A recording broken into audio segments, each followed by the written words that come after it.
Supreme court ने Delhi NCR में fire crackers पे जो कंप्लीट बैन लगाया हुआ था उसको थोड़ा सा रिलैक्स कर दिया।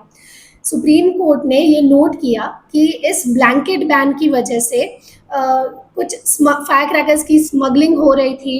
बैन होने के बावजूद भी फायर क्रैकर्स कहीं जगहों पे जलाए जाते थे। जो फायर क्रैकर्स के जो इंडस्ट्री है उसके वर्कर्स पे इम्पैक्ट हुआ है, लोगों की फेस्टिव स्पिरिट इससे जुड़ी हुई है। And at the same time जो AQI है, मतलब एयर क्वालिटी इंडेक्स, वो 2018 से लेके 2018 एंड 2024 में देखा जाए तो ज़्यादा उसमें कुछ फ़र्क नहीं आया है। सिर्फ और सिर्फ कोविड के पीरियड में वो ड्रास्टिकली डिक्रीज हो गया था। तो इसीलिए इस ब्लैंकेट बैन को थोड़ा सा रिलैक्स कर दिया।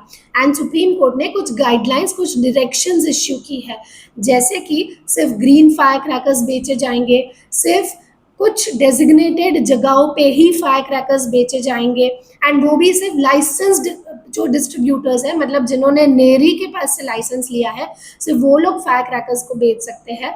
एंड जो भी डेजिग्नेटेड जगहें हैं वहाँ पे पेट्रोलिंग होगी, वहाँ पे रैंडम टेस्ट सैम्पलिंग हो सकता है। एंड जो फायर क्रैकर्स का सेल है वो 18 अक्टूबर से लेके 20 अक्टूबर के बीच में ही होगा। एंड फायर क्रैकर्स का जो बर्स्टिंग है, जो यूज़ है फायर क्रैकर्स का, वो 19 और 20 अक्टूबर को सुबह 6 से 7 एंड रात को 8 से 10 के बीच में ही किया जाएगा। इसके अलावा भी कहीं और डायरेक्शन सुप्रीम कोर्ट ने दी है। सुप्रीम कोर्ट का मानना ये है कि एक बैलेंस्ड अप्रोच की ज़रूरत है इस पूरे इश्यू को लेके।